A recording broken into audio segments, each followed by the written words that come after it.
Bonjour à tous, je suis ravi de vous accueillir ici. Je suis François-Joseph Viallon, partenaire chez Scale2Sell. Pendant une heure, nous allons écouter les aventures d'entrepreneurs qui ont navigué dans les mers de la croissance pour amener leur société vers une nouvelle étape capitalistique. Qu'il s'agisse de cession, d'acquisition ou même de LBO, chaque épisode vous fera découvrir comment ils ont transformé leur société pour surmonter les défis qu'ils avaient face à eux. Dans notre série, nous plongerons en profondeur dans les récits de ceux qui ont mis en action leur vision pour en faire des réalités tangibles, dévoilant leur stratégie et les leçons apprises en chemin. Que vous soyez au début de votre aventure entrepreneuriale ou en pleine phase de croissance, nous vous racontons les coulisses d'aventures humaines destinées à vous guider et vous préparer à votre propre parcours de succès. Alors maintenant, asseyez-vous, détendez-vous et sans plus attendre, place à l'épisode. Bonjour et bienvenue dans cette nouvelle interview Scale2Sell. Aujourd'hui, je suis ravi d'accueillir Jérémy Bendayan. Salut Jérémy. Salut François, ravi d'être avec toi pour cette interview. Alors, avant de te poser la première question, je vais faire l'exercice traditionnel de présenter l'invité. Donc, Jérémy, tu as 34 ans, tu as une formation au départ de comptable. À la fin de ta formation, tu découvres le digital et dans cette découverte du digital, tu vas faire un premier stage. Et dans la foulée de ce premier stage, tu vas t'associer avec Franck Carasso, qu'on salue aujourd'hui, Oui. pour créer Advisor. Advisor sera cédé à Camplify 4 ans plus tard. Et à la sortie de cette session, qui s'est bien passée, qui était accompagnée par ICAP Partner, dont on a déjà reçu Paul Casta ici, tu vas créer Splasher. Et dans Splasher, cette fois, tu vas faire deux types d'opérations. Premièrement, tu vas faire un LBO et des acquisitions. Et des acquisitions. Je crois que vous en avez fait deux, trois. Je te laisserai détailler tout ça.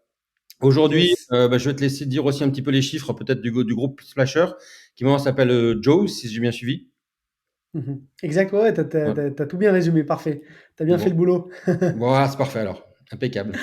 Bah Yes, écoute, merci en tout magnifique. cas de te prêter à l'exercice, c'est super sympa. Avec grand plaisir. Bah écoute, ravi de pouvoir être là avec toi aujourd'hui. Peut-être pour parler un peu des bases et justement revenir un peu à l'historique. Ma première boîte, Advisors, pardon, c'était il y a quelques années maintenant. Je l'ai montée vers 2000, fin 2012, début 2013. Et en fait, c'était une agence média. On faisait des campagnes de pub sur Google, principalement en gestion de campagne. Donc, on vendait du service B2B aux entreprises. Et en fait, si tu veux, nous, à l'époque, on a monté cette boîte sans vraiment l'ambition de se dire qu'on allait un jour la vendre. On l'a montée en se D'accord? disant, on veut faire un truc sympa, on veut être libre, on veut être indépendant, on veut gagner notre vie, on veut être heureux, tout simplement. Et on n'a pas, si tu veux, particulièrement optimisé les chiffres pour la vente. On n'a pas particulièrement, tu vois, on s'est dit juste de façon assez simple, il nous faut des métriques financières saines, parce que pour nous-mêmes, pour envisager l'avenir, recruter, anticiper, mais sans logique de vente. Donc on a tout de suite compris que le récurrent c'était important, d'avoir des contrats stables sur lesquels on pouvait compter. On a compris que avoir de l'EBITDA et de la rentabilité c'était important. Alors, on ne savait pas ce que ça voulait dire EBITDA à l'époque, mais en tout cas avoir du résultat et de la marge c'était important pour pouvoir recruter, faire face aux coûts de l'entreprise. Donc tout ça, c'était des sujets. Et puis en fait, un jour, on a eu l'idée avec mon associé, donc Franck, de racheter une boîte. On voulait racheter une agence de SEO pour se développer et pour D'accord? grossir parce qu'on sentait qu'on pouvait développer nos clients sur de nouveaux produits.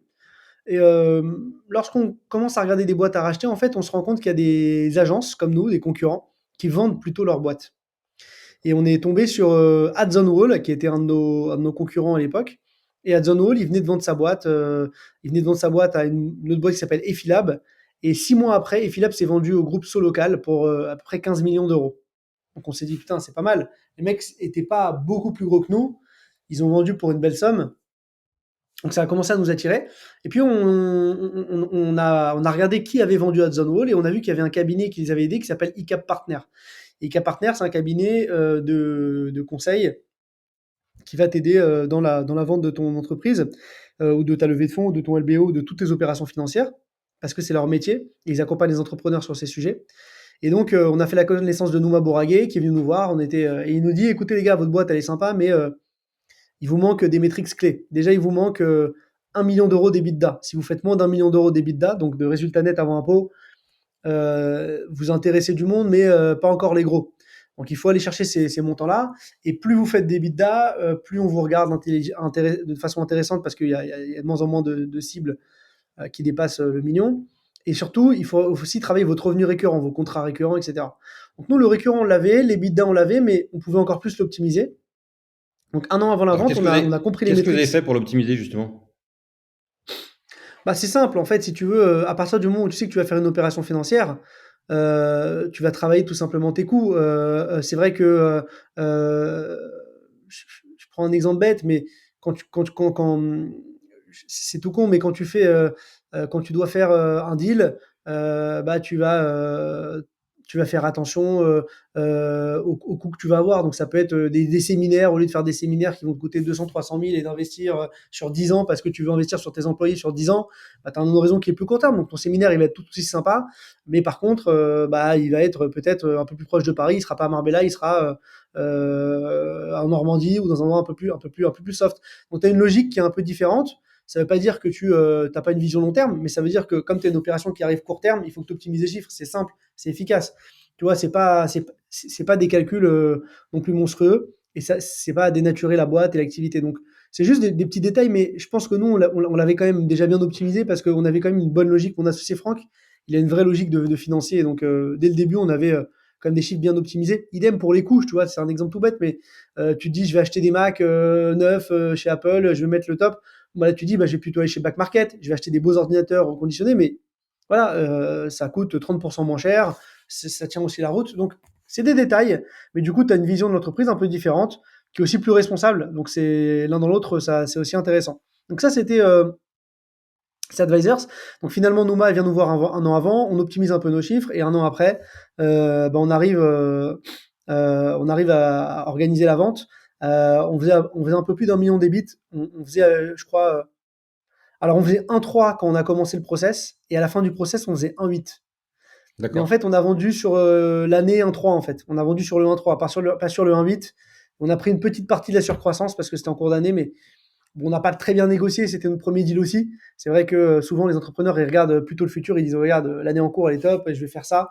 Et ils se disent pas j'ai fait tant l'année dernière. Donc voilà. Donc le racheteur était plutôt content. Il nous a racheté un prix qui était aussi intéressant pour lui, parce qu'il se basait sur les chiffres de l'année d'avant, avec une petite surcroissance. Et globalement, nous, c'était notre premier exit. On s'est fait racheter par un industriel.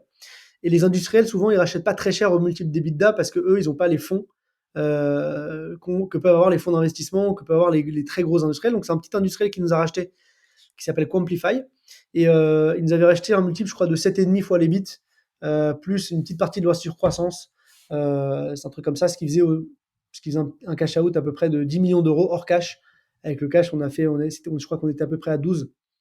Donc ça, c'était le premier deal qu'on ait fait avec mon associé Et, sur Advisors, et c'est notre première vente. et si ma mémoire est bonne, il me semble d'avoir entendu dire que c'était pas le deal le plus 10 ans que vous aviez choisi au final. Qu'il y avait d'autres acquéreurs qui étaient prêts à payer plus, mais que vous aviez choisi un deal dans lequel vous vous sentiez plus confortable. Quel a été le rationnel en fait derrière ça? En fait, tu avais Dentsu Aegis qui nous avait proposé 18 millions, mais il fallait rester 5 ans. Et en fait, on touchait chaque année une petite partie. Alors, il y avait plusieurs problèmes. Le premier problème, c'est que le futur, c'est-à-dire que le futur, il est incertain. On ne sait pas demain si on va pas s'embrouiller avec Dentsu. On ne sait pas si demain, ils vont pas nous la mettre à l'envers sur les bidas. Ils vont dire attention, non, mais on comptabilise pas ci et ça. Donc, un vaut mieux que deux, tu l'auras. Ça, c'est une stat qu'il faut toujours avoir. Donc, nous, on a préféré prendre le 1. Voilà, ça, c'est la première chose. Et la deuxième chose, et c'est surtout ça qui a joué dans la balance, parce qu'on sentait que c'était pas quand même des arnaqueurs, c'était une belle boîte, ils avaient déjà racheté plusieurs entreprises. C'était pas ça qui nous faisait peur, c'était surtout le fait qu'il faille rester 5 ans. Et nous, on s'est dit, OK, ils nous engagent 5 ans avec eux. La différence de prix, elle est à peu près de 6 millions d'euros, à peu près 6 millions d'euros d'écart, ou 6-7. On s'est dit, est-ce que en 5 ans, on peut pas les faire, voire même faire plus que ça, en étant libre, en étant tranquille. Donc on était jeunes, on avait 27 ans, 26, 28 ans. On s'est dit, vas-y, on est libre, on part libre, on lâche ce truc, et on vend à un acteur qui ne nous engage pas sur la durée. Amplify, il nous engageait sur 6 mois et demi. Au bout de 6 mois et demi, on pouvait partir. On est quand même resté 2 ans chez lui parce que on s'entendait bien avec le gars, il était sympa. Et surtout, on voulait laisser une boîte qui dure. Aujourd'hui, Advisor, ça dure toujours, hein. Ça s'est fait racheter par Quamplify, mais ils ont toujours une quarantaine d'employés. Ils font toujours un bel EBITDA. Ils n'ont pas explosé en EBITDA, mais c'est toujours une boîte qui compte sur le marché du SIA. Donc, euh, donc c'est ça qu'on voulait laisser. On voulait pas laisser une poubelle et un truc qui s'effondre. Donc on est resté 2 ans et puis au bout de 2 ans, on est parti pour une nouvelle aventure. Qu'est-ce qui fait que ça s'est bien accroché à Camplify Advisor? T'as des idées? Euh, C'était la culture? C'était quoi qui a... Surtout le fondateur. Le fondateur, c'est un mec qui a un amour, Cédric Régny, qui est un mec hyper smart, hyper gentil, hyper bienveillant. Et donc lui, on s'est très bien entendu avec lui. Et donc nous, on a fait notre maximum pour que tout colle. Les cultures étaient très différentes. Mais en fait, nous, on a fait en sorte que tout colle, quoi. On est resté 2 ans, et quand tu restes 2 ans dans une boîte, t'es entrepreneur, et que tu veux que ça marche, bah ça marche. Donc c'est surtout le fait que la relation humaine était bonne, même si on avait des business qui étaient très disparates l'un et l'autre, on a fait en sorte que ça marche, et puis on a commencé à monter son pôle média. Lui, il n'avait pas de pôle média. En fait, Cédric Régnier a monté une agence qui faisait un peu du marketing direct, donc c'était des canaux un peu différents, très physiques, très peu digitaux.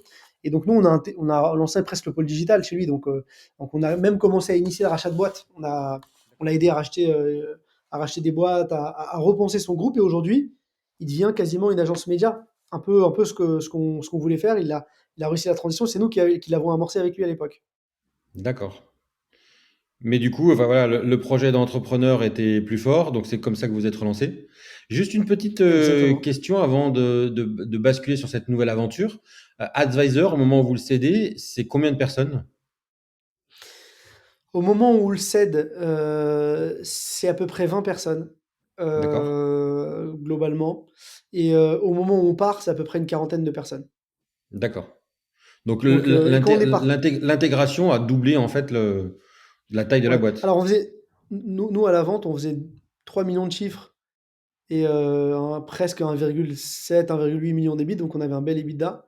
Par contre, lorsqu'on est parti, on faisait 4 millions de chiffres et 2 millions d'EBITDA. Donc on a stabilisé un peu la structure en embauchant, en structurant un peu.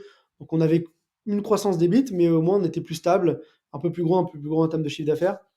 Et pour maintenir le truc et que ça tienne pendant des années, quoi. Vous avez mis en place des processus particuliers plutôt après le rachat en fait qu'avant le rachat. La structuration de l'entreprise, elle s'est faite après plus qu'avant en fait. Elle s'est faite après pour la simple et bonne raison que, comme je t'ai dit tout à l'heure, structurer, c'est réduire sa croissance. C'est mettre des coûts en place. Donc, c'est bien de structurer une boîte, mais en fait, si tu veux, tu as plusieurs façons de structurer. Tu vois, moi, par exemple, sur Advisors, on a structuré, et en fait, finalement, on a bien structuré pour vendre la boîte parce que c'était sous tension. Une boîte comme Splasher, ça s'est fait un peu de la même manière au début, je raconterai ça après, mais tu structures, tu fais un deal, et après, tu passes dans une deuxième étape. Mais en fait, si tu veux, il y a des façons de structurer. En fait, tu structures pour une étape. Donc, quand tu structures pour un deal, tu structures sous tension. Quand tu structures pour 3 ans ou 4 ans de plus, tu structures différemment. Et donc, à chaque fois, c'est des coûts employés, des façons de recruter. Donc, effectivement, les coûts, on n'allait pas les faire. Les coûts pour viser le 3-4 ans, on n'allait pas les faire avant parce que sinon, on allait défoncer un peu la renta, prendre un peu plus de risques et surtout avoir moins de croissance. Et les racheteurs regardent ta croissance d'EBITDA. Ils se disent, je rachète une boîte qui fait 500 000 débits la première année, 1 million la deuxième année, 3 millions, enfin 2 millions la troisième année, etc. Une boîte qui fait 500 000, 1 million, 2 millions et qui après fait 2 millions 100, 2 millions 3, ça les intéresse moins. Il y a moins de croissance et donc ils se disent, OK, le multiple il sera moins fort parce que ces dernières années ça croît moins vite, donc je rachète un truc qui va mettre plus de temps peut-être à rembourser la dette, etc. Donc c'est des calculs à avoir. Donc oui, effectivement, sur Advisors, on a structuré la boîte sous tension pour la vendre et avoir des coûts qui étaient bien optimisés. Passer cette vente, il faut que tu te dises, OK, maintenant, le racheteur, lui, a une vision sur 10 ans. Comment tu structures le truc pour que ça tienne 10 ans, surtout que toi, potentiellement, tu veux te barrer et tu veux pas rester 20 ans dans le truc. On est d'accord. Et du coup, qu'est-ce qui a amené la création de Splasher? C'est que vous ne vouliez pas créer cette nouvelle activité au sein du groupe? C'était un besoin de liberté? C'était quoi?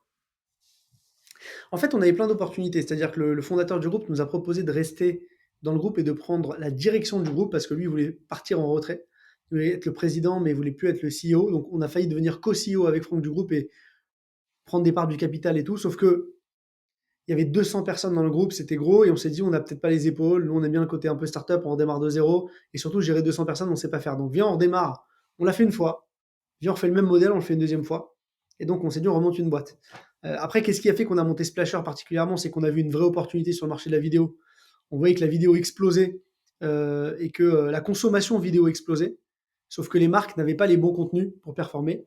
Donc, de façon très factuelle, on s'est dit, OK, il y a une opportunité de marché. En plus, vendre de la vidéo, c'était très. Il fallait que ça coche toutes les cases. Il fallait qu'il y ait de la rentabilité. Il fallait que ce soit aussi surtout du revenu récurrent. La vidéo, quand tu la vends, c'est pas récurrent. Donc, ça, c'était un problème. Donc, on s'est dit, est-ce que la vidéo, les annonceurs en ont besoin beaucoup et fréquemment? Et de plus en plus, on se rendait compte qu'il y avait un phénomène d'ad fatigue dans les créas médias. Donc, les annonceurs avaient besoin de vidéos tout au long de l'année. Et donc, on s'est dit, OK, c'est bien parce que c'est vrai qu'on livre un pack, les mecs nous recommandent, nous recommandent. Donc, on a commencé à vendre des vidéos par package. Et ce qui fait qu'on avait des packs avec des abonnements. Et on a introduit ce modèle en France parce que le terme de snack content n'existait pas. Ça existait aux États-Unis. Et les ventes des vidéos par package, par abonnement, c'est tout nouveau. Donc, nous, on est arrivé avec un nouveau modèle sur le marché français qui a séduit plein d'annonceurs avec des prix très bas en volume. Et donc, c'est pour ça qu'on a monté Splasher. C'est l'envie de se relancer dans le business, l'envie de démarrer une boîte from scratch parce qu'on l'avait déjà fait.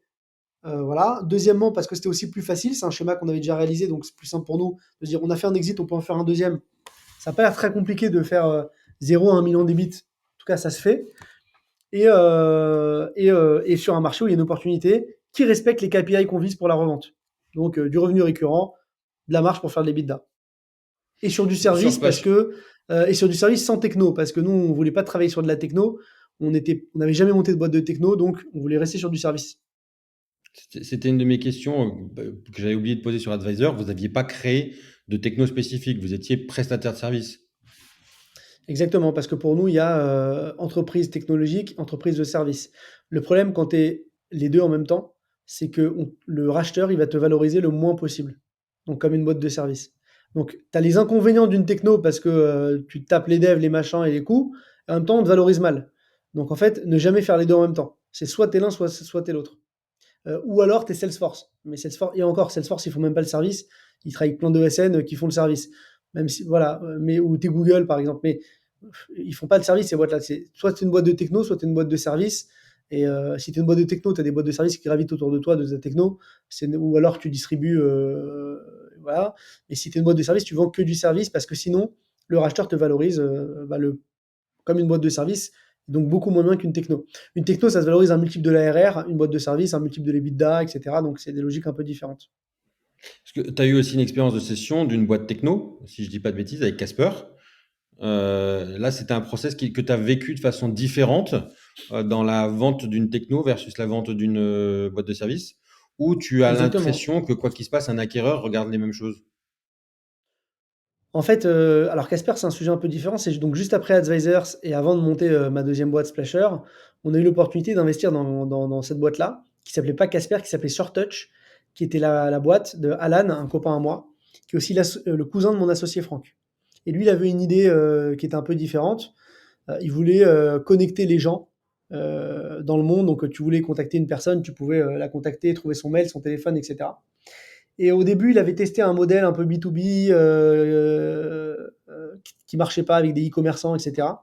Donc, on a changé de modèle. On est passé sur un modèle un peu à la Lusha. Donc, tu as un plugin Chrome, tu te connectes sur LinkedIn, tu trouves le contact de n'importe qui, mail, téléphone. Et moi, je lui ai dit, ce serait bien de changer le nom parce que Short Touch, c'est pas ouf. Appelle ça Casper. Et nous, c'était le moment où on montait Splasher. Donc, c'est pour ça que les noms se ressemblent.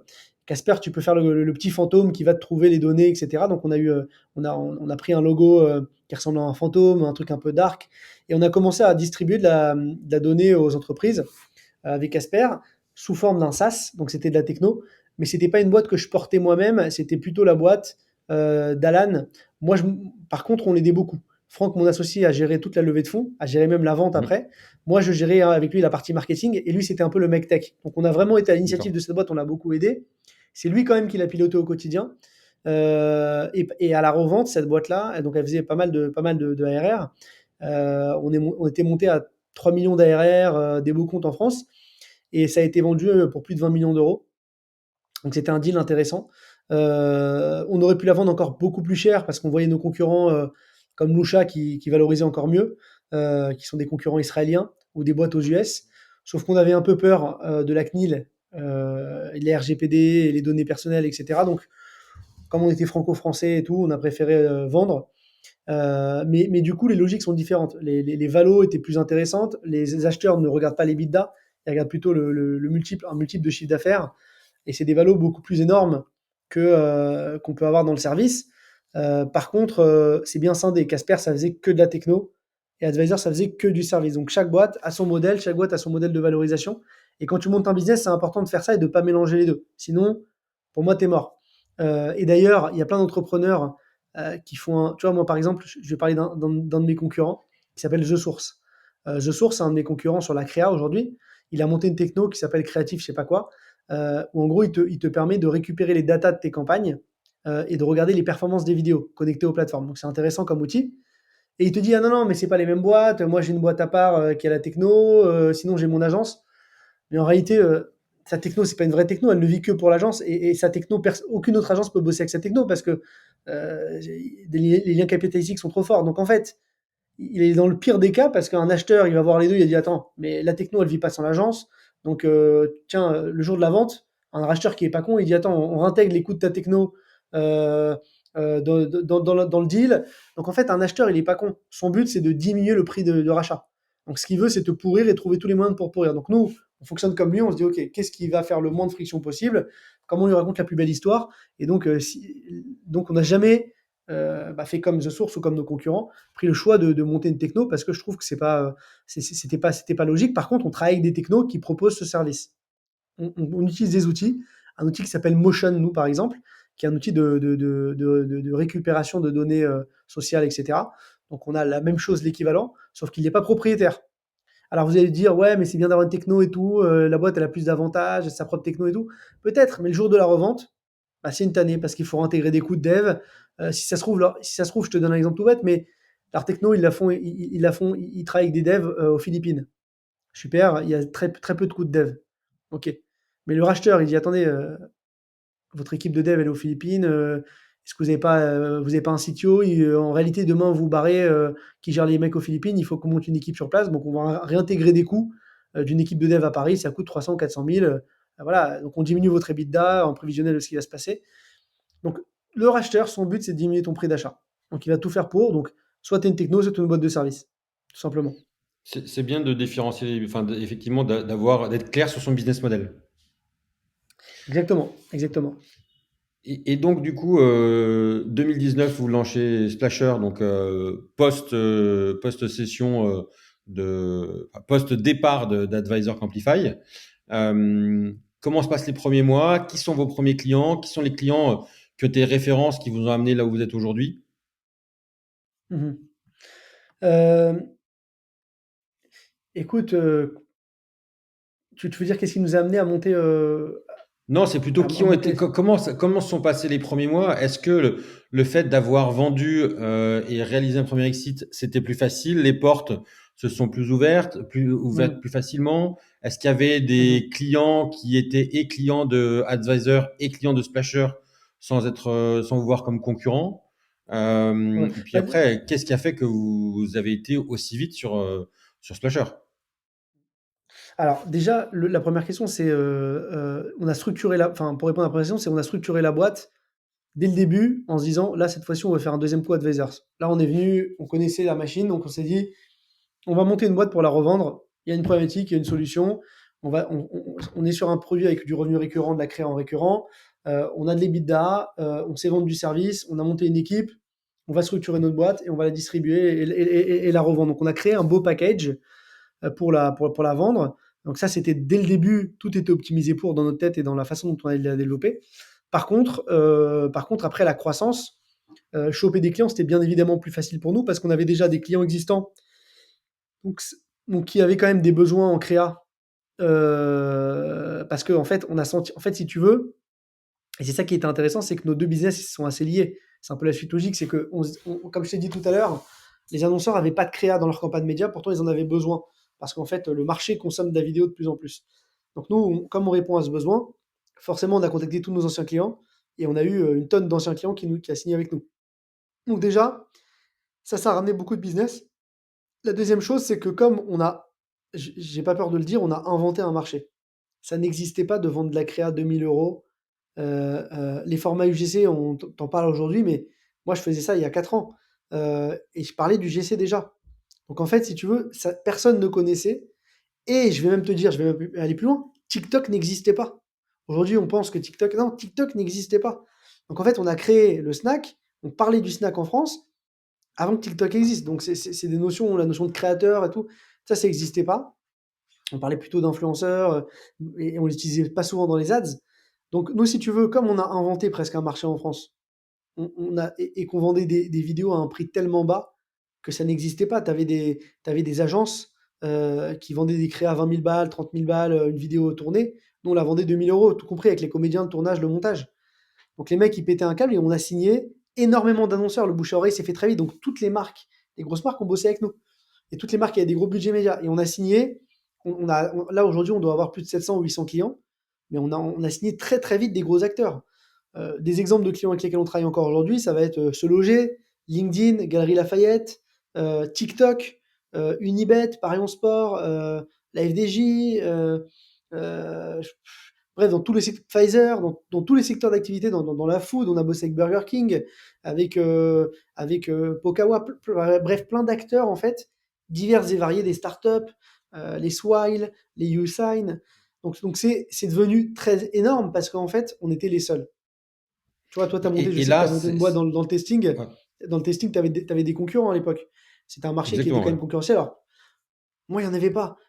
Mon concurrent, c'était une agence vidéo, mais qui savait même pas ce que c'était que le média, qui était une agence créative, et qui vendait des créas à 20 000. Moi, j'arrivais, le mec, je lui disais, attends, c'est quoi ta campagne de média? Tu fais du True View for Action sur YouTube, tu fais du machin, tu fais du... Putain, mais t'es une agence média? Non, non, je suis une agence créa, moi, je te livre les créas. À combien? 2 000 euros la créa? Donc, 10 créas, c'est le même prix que... Ok, ok, ok, bah, je bosse avec toi. Donc, en fait, on n'avait aucune friction à la signature, ce qui fait qu'on a été très, très vite au début. Et comment vous faisiez pour produire aussi peu cher face à des gens qui étaient à 10 fois plus? Bah, en fait, déjà, nous, c'est marrant parce que je l'ai dit ce matin à un client. Je lui ai dit, nous, on n'est pas une agence créa. Je lui ai dit, nous, on est une agence de performance. C'est-à-dire que, en fait, qu'est-ce qui coûte cher? C'est le temps dans une agence. Les agences créa, de base, elles vendent de la créa. La créa, c'est du temps. La créa, c'est bien, ça crée de l'émotion, la créativité, mais ça performe pas. Donc, dans une créa perf, il n'y a pas trop d'émotion. C'est un mec qui parle face caméra, tu veux ce produit, j'ai découvert ça, tiens, achète, c'est bien, t'auras plus de boutons. Il y a pas de créativité. Alors, bien évidemment, il y a de la créativité parce qu'on est malin quand même, on reste une agence créative. Mais la part de la créativité est beaucoup moins importante. Ce qui fait que tu passes moins de temps déjà sur la partie écriture. Idem sur la partie scénario, il est beaucoup plus simple. Tu as souvent un plan, deux plans, trois plans. C'est pas 20 plans dans des scènes et dehors et en extérieur. Non, tu peux tourner chez soi. Donc en fait, la complexité de la prod est beaucoup plus courte. Et nous, on a inventé un modèle aussi où on a dit on te vend pas une vidéo, tu veux la payer 2 000 euros? Le client dit oui. Je dis je t'en vends 10 alors. Donc on les vendait en package. Donc 10 Donc vidéos, 20 tu, 000. Après, on est monté 10 vidéos, 25 000. Chaque vidéo, elle est livrée en trois formats: 16 neuvième, 9 16e, 4 5e. Il y a les comédiens dedans, il y a le tournage, le montage, tout est compris. Donc le mec, il paye le même prix à côté, mais enfin, il a 10 vidéos et à chaque fois livré dans tous les formats. Donc en fait, on scalait ça sur une journée. Et le mec était obligé d'acheter un pack. Et en fait, les annonceurs qui essayaient de négocier avec nous, ils ne pouvaient même pas négocier parce qu'on leur dit, tu veux payer ce prix-là? Oui, il n'y a pas d'autre solution. Il n'y avait pas d'autre choix sur le marché. Donc les mecs se prêtaient à nos règles parce qu'on était vraiment très agressif sur le prix. Donc ils n'avaient pas le choix que de bosser avec nous. Donc ils se pliaient à nos règles. Et ce qui fait que on a pu nous-mêmes créer notre propre scalabilité de produit. On a inventé notre produit. Bon, on a dit, bah, c'est ça les règles. Vous rentrez dedans, vous signez avec nous. Et donc tout le monde a dit OK. C'est devenu plus dur après parce que maintenant le marché est démocratisé et tu as des mecs qui vendent des vidéos même à 200 balles aujourd'hui. Des créateurs de contenu. Tu es en concurrence avec même un créateur qui est chez lui avec son téléphone. Donc là, le marché est différent, mais on a trouvé d'autres relais de croissance pour développer notre business. Et donc notamment, on a racheté des entreprises qui nous ont permis d'ouvrir des nouveaux métiers et de bifurquer un peu nos activités, de stabiliser un peu le modèle. justement, avant de partir sur ces rachats, aujourd'hui, tu disais que ce matin, tu avais encore parlé à un client.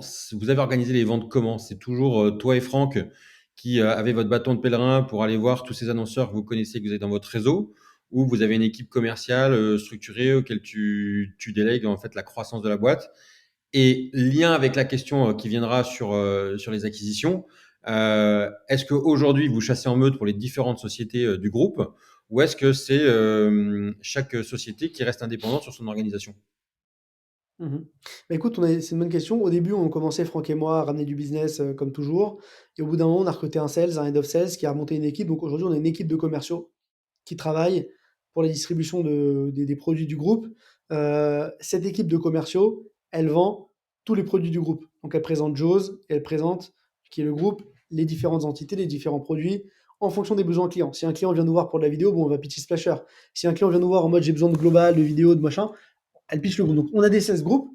Et à côté de ça, on a les patrons d'agence. Donc chaque agence, tu as Arkay en SEO, tu as Blink en SEA, Social Ads, tu as Franck chez Splasher. Tu as chaque patron d'agence, lui aussi, il pitch son business. Et il ramène pour son propre business. Donc en fait, Anaëlle, qui est la fondatrice de Sparkle, elle va ramener pour des comptes sur TikTok pour sa boîte. Julien, qui est le fondateur d'Arkay, il va pitcher pour Arkay. Donc en fait, si tu veux, les sales de boîte, c'est plutôt les patrons d'agence, et tu as des sales un peu génériques qui pitchent un peu les offres du groupe, un peu plus dans le global. Voilà un petit peu comment ça s'organise. On n'est pas non plus la boîte la plus structurée au niveau commercial avec un truc très centralisé, les patrons qui sont plus trop contributeurs. Les patrons restent quand même très contributeurs aujourd'hui parce qu'ils connaissent bien le métier, parce qu'ils ont de l'expérience. Et moi aujourd'hui, par exemple, alors ça m'arrive moi-même de pitcher d'autres marques du groupe. Euh, donc, euh, donc voilà, mais souvent, principalement, je pitch aujourd'hui Splasher quand même. C'est un peu l'idée. Et du coup, vous n'avez pas encore mis en place de structure qui facilite les interactions entre les différentes sociétés du groupe pour être encore plus efficace commercialement, pour que les patrons Si, échangent si, si, sur si. leur réseau. Si. Si, si. Si, si, on a mis des outils, on a mis des outils comme Pipedrive, des outils Sales, CRM, etc. D'autres outils, j'ai pas tout en place, mais on a aussi des points de synergie avec les différents patrons d'agence. On traque les clients qu'on peut aller taper en synergie. Donc, on le fait. Je trouve qu'on le fait pas mal. On fait aussi des petits déjeuners chaque mois. On va un peu inviter nos clients, on prend un sujet et on invite des clients qui font du Sparkle pour les anniversaires Splasher, etc. Donc, on leur présente des nouveaux produits, des nouveaux outils. Donc, non, non, au contraire, on essaye vraiment de développer les synergies. Euh, voilà, ça on le fait. Donc, Splasher, enfin, Jaws, c'est Sparkle, Splasher, Alors c'est Splasher, et ouais, c'est Splasher d'abord. Ensuite, vous avez acquis yes. Sparkle au tout début, c'est ça? Alors Sparkle, en fait, c'est une agence. Pendant le confinement, on s'est rendu compte que TikTok, c'était un très gros marché. On veut se lancer sur TikTok. On rencontre Samuel et Anaël qui avaient monté Sparkle. C'est une toute petite agence, ils étaient que deux. On se dit, bah, venons, on s'associe. On a déjà une boîte qui fait des sous. On vous donne un salaire, comme ça, vous êtes sûr d'avoir un bon salaire et de gagner votre vie. Et on vous associe au capital. Ils ont pris des parts du groupe. Donc aujourd'hui, ils ont des parts au capital avec nous, ils sont associés. Donc c'est plutôt pas vraiment un rachat, c'était le démarrage de la boîte. Et donc voilà. Par contre, Blinked, qui est l'agence média du groupe, eux, on les a rachetés l'année dernière. Et en fait, on les a intégrés à 100%. Et Arkay également. Arkay, c'est une boîte de SEO qu'on a intégrée à 100% dans le groupe il y a à peu près 4 mois. Et donc là, c'était des boîtes existantes qui faisaient déjà de l'EBITDA, qui étaient déjà rentables, qu'on a intégrées sur un modèle un peu particulier. Comme nous, on n'est pas non plus une multinationale, on n'a pas beaucoup, beaucoup de cash pour payer les entrepreneurs qu'on rachète. On a fait un deal qui est intéressant, où il y a une partie qui est payée en cash et une grosse partie qui est payée en actions du groupe. C'est-à-dire qu'aujourd'hui, on a tous des parts dans un bateau, et le but, c'est de le faire grossir. Donc, on a tous un intérêt commun dans un groupe au global. Et donc, moi, j'ai des parts de ce capital, mes associés aussi, de ce bateau. Mes parts sont moins importantes qu'avant, mais on est plusieurs entrepreneurs, et au moins, tu comptes sur des associés pour développer avec toi le business.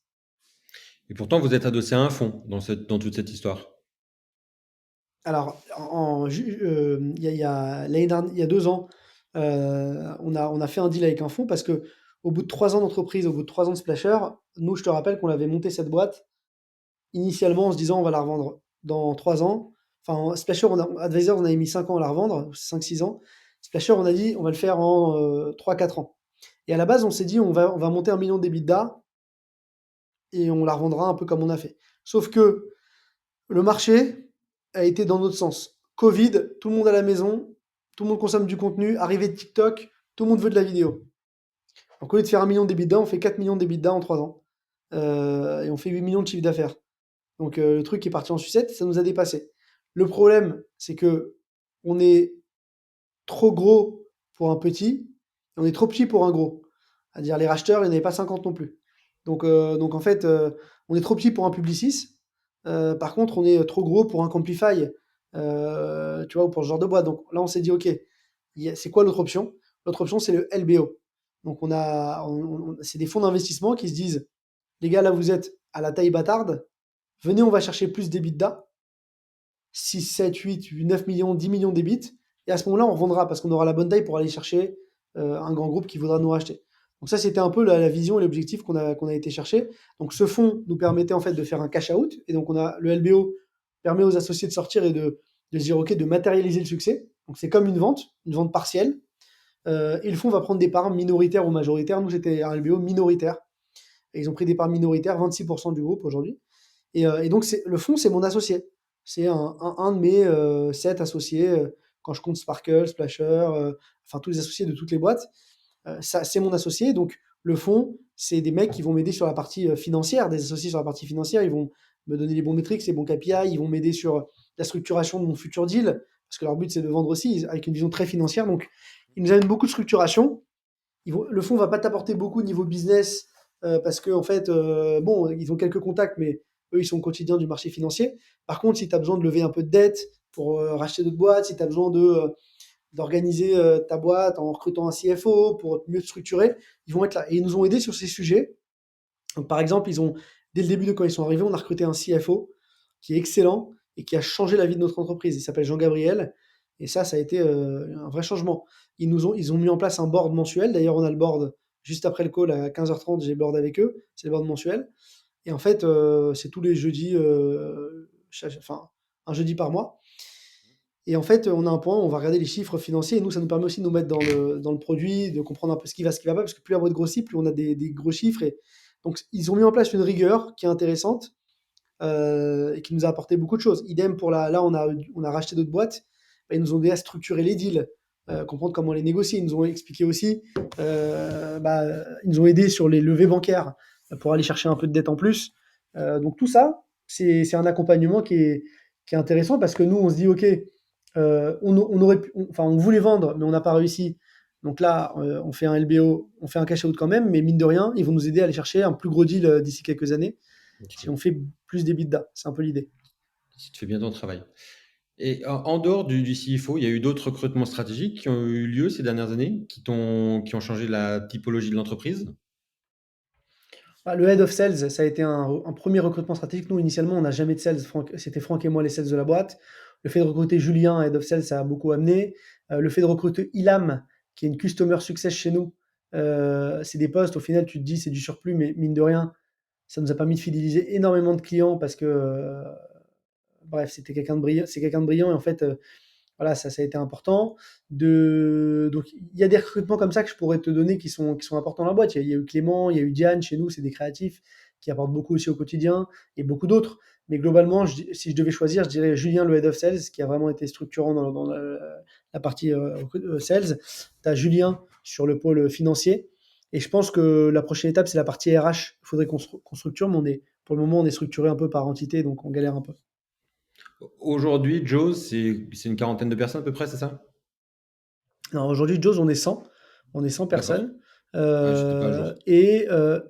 Non, ouais, sur toutes les entités, en fait. Sur toutes les entités, on est à peu près 100. Et on a à peu près 1000 clients aujourd'hui. D'accord. Et on a fait l'année Et, dernière à peu près 14 millions de chiffre d'affaires. quand tu es sur autant de personnes, il y a forcément une culture d'entreprise qui s'installe et ce qui ne doit pas forcément faciliter les acquisitions. Tu dois t'assurer que les personnes que tu vas acquérir collent avec ta culture d'entreprise. Comment vous avez fait pour que ça se passe bien?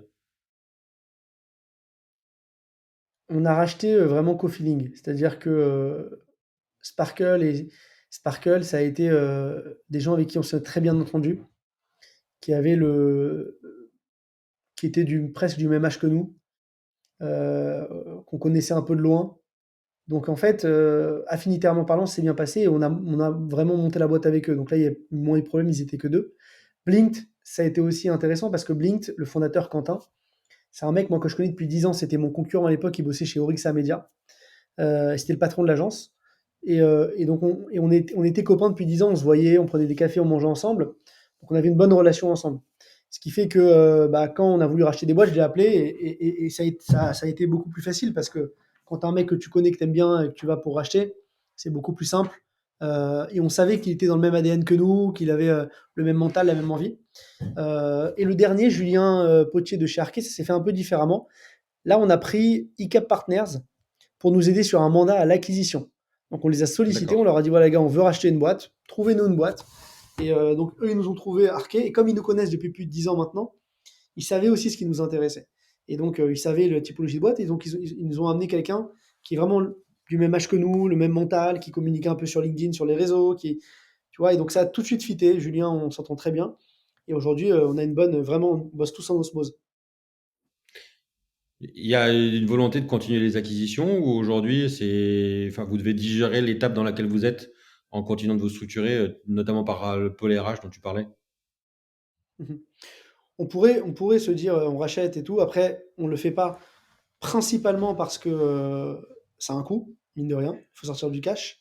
Et nous, on a une dette. On a fait un LBO, on a une dette qu'il faut rembourser. Donc, on peut pas se permettre d'emprunter sans limite.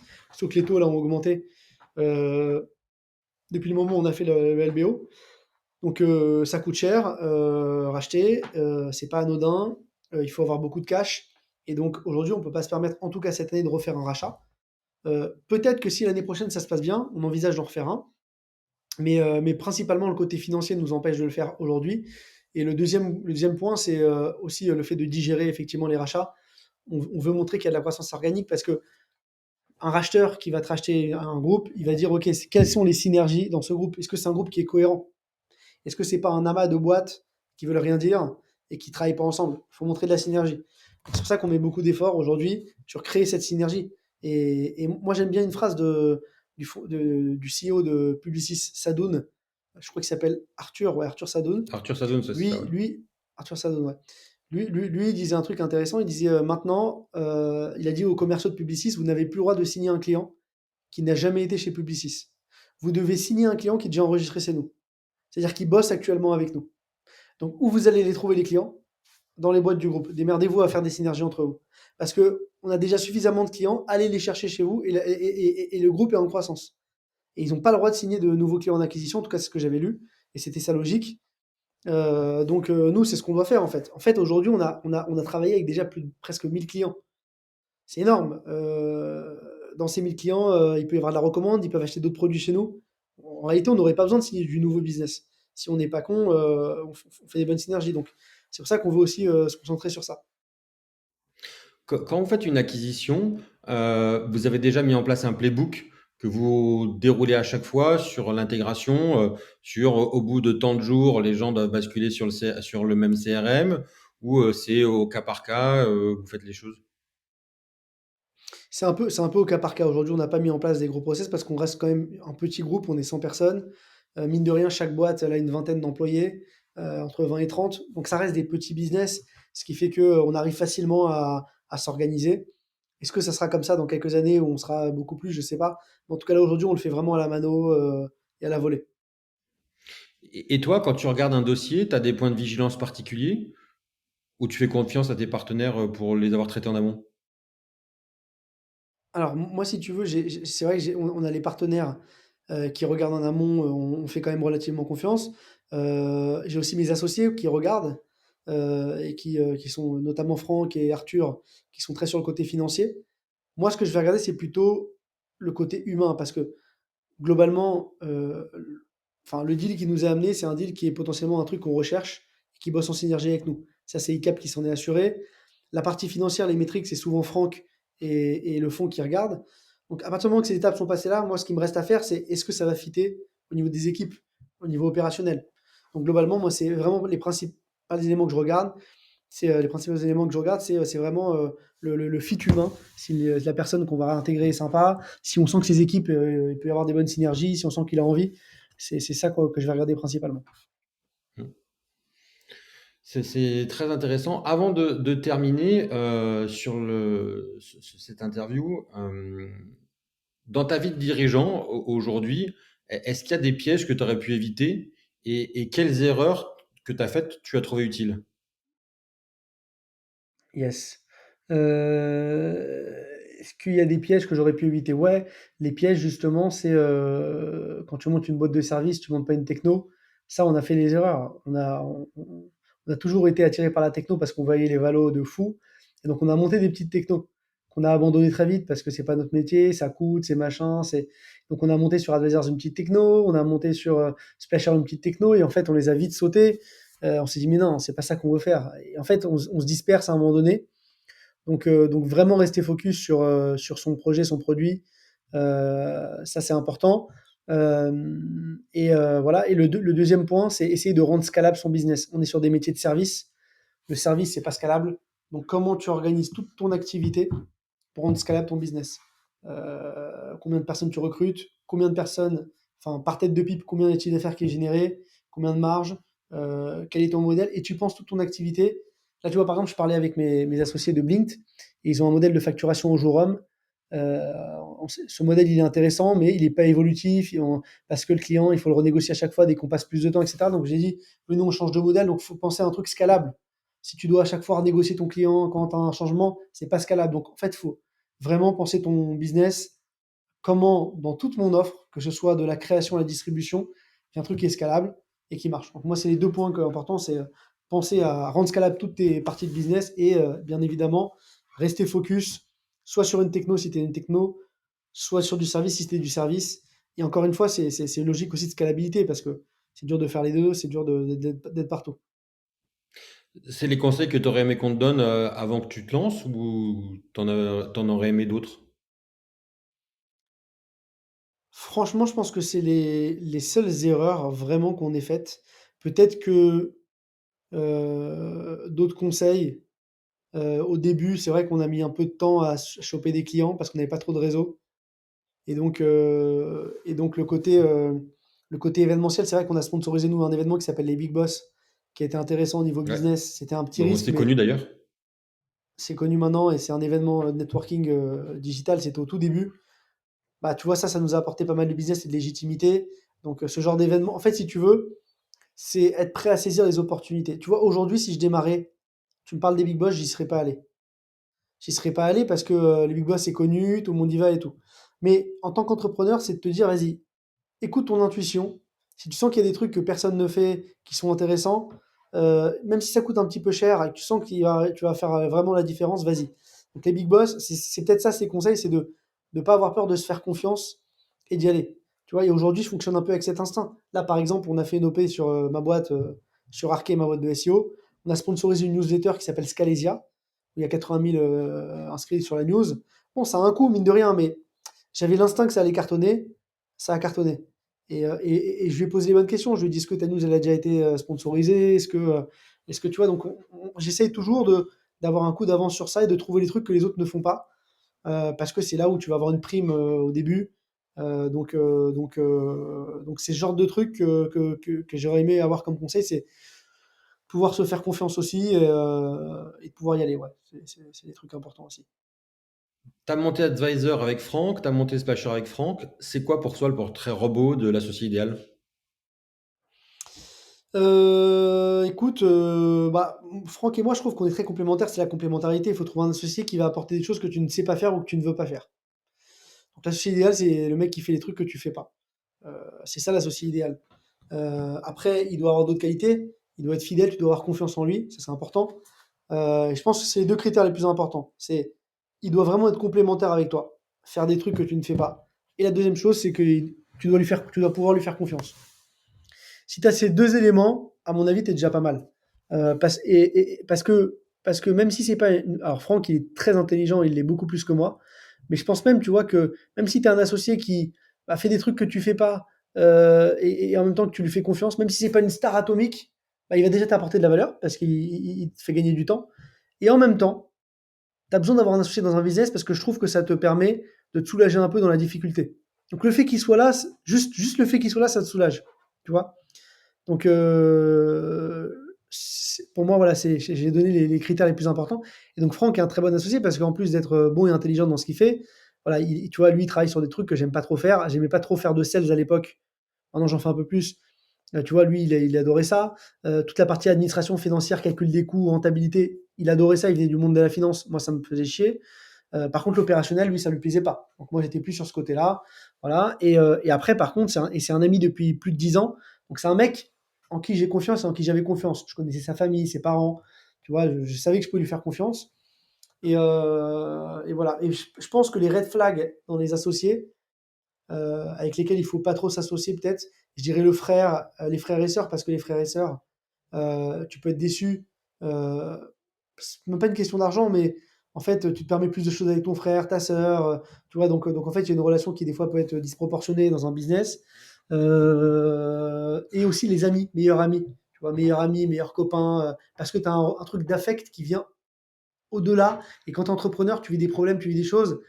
Moi, Franck, c'était pas mon meilleur ami, c'était un pote qui est devenu maintenant comme mon frère, donc presque mon meilleur ami si tu veux, mais il l'est devenu. Mais au début, ça l'était pas, donc c'était factuel, tu vois, c'est le travail, on bossait ensemble, le but c'était de réussir. Il n'y avait pas l'affect. Donc quand lui, il m'embrouillait parce que je faisais un truc mal, je le prenais pas en mode tiens, c'est mon meilleur ami, il a pas été avec le tact. Non, je le prenais business. Donc c'est ce côté-là aussi qui est important, je trouve, dans un associé. Je comprends, je suis d'accord. La question de conclusion que je pose tout le temps, c'est pour toi, c'est quoi la compétence indispensable que doit avoir tout entrepreneur? Alors, pour moi, mais après, je pense qu'il y en a plein, mais la compétence indispensable, c'est la curiosité. Aujourd'hui, encore plus qu'avant, parce que, en fait, aujourd'hui, on est dans un monde qui est évolutif. On est un monde qui est disrupté. Il y a plein d'IA. Il y a plein de. Les métiers, ils sont tellement chamboulés que tout va très vite. Mais quand tu es curieux, en fait, et que tu t'intéresses de tout, bah, si tu veux, il peut pas t'arriver grand-chose. Parce que quand il y a un nouvel outil qui sort, bah, tu vas t'intéresser. Quand il y a une nouvelle IA qui sort, bah, tu vas dire c'est quoi cette techno, tu regardes. Et donc en fait, je pense que l'entrepreneur, il doit être tout le temps curieux pour être à l'affût de ce qui s'y passe, parce que le monde va de plus en plus vite. Nous, quand on a monté Advisors, on avait un horizon de 10 ans sur du média. Quand on a monté Splasher, on avait un horizon déjà plus petit, et il s'est réduit. Un an après la création de Splasher, il y a eu TikTok. Après TikTok, il y a eu les IA. Et après les IA, il y aura quoi? Il y aura des robots qui viendront prendre ton job. Donc en fait, si tu veux, le monde va tellement vite que si tu n'es pas curieux sur ton environnement et sur ce qui se passe autour de toi, tu n'arriveras pas. Et donc, curieux, je dirais aussi passionné. Parce que moi, en fait, si tu veux, je suis un passionné curieux dans le sens où, dans le sens où je sais pas, demain, tu vois, tu me parles de crypto NFT, je connais pas, je suis curieux, je regarde, et puis je deviens passionné du truc. Et en fait, quand tu es passionné, tu comptes pas tes heures. T'as pas de limite, donc en fait, t'as pas l'impression de travailler. Moi aujourd'hui, je suis au boulot, j'ai pas l'impression de travailler. Donc en fait, personne peut me battre. Personne peut me battre parce qu'en fait, je vais travailler 1000 fois plus que tout le monde. En fait, je vais pas travailler, je vais m'amuser. Mais le mec en face, il travaille, moi je m'amuse. Mhm. Donc je suis imbattable. C'est souvent la grande différence entre le manager et l'entrepreneur. Aussi, après, tu as des managers passionnés, tu as des managers qui adorent ce qu'ils font, mais c'est vrai que la curiosité, enfin en tout cas la passion, c'est quelque chose qui est chez un entrepreneur, et, enfin, ou pas que, mais tu as des entrepreneurs aussi qui sont pas passionnés, tu vois. Enfin, moi, mon associé, par exemple, Franck, il est moins passionné par ce qu'on fait. Il a une passion qui est différente. Il aime bien entreprendre. Il est passionné par l'entrepreneuriat. Moi, l'entrepreneuriat, ça me passionne pas particulièrement. Je m'en fous. En fait, moi, ce qui me passionne, c'est ce que je fais au quotidien. C'est les nouvelles techno, les nouvelles IA, les machins, les trucs, les NFT, les cryptos, Threads qui sort aujourd'hui, et WhatsApp qui lance les canaux.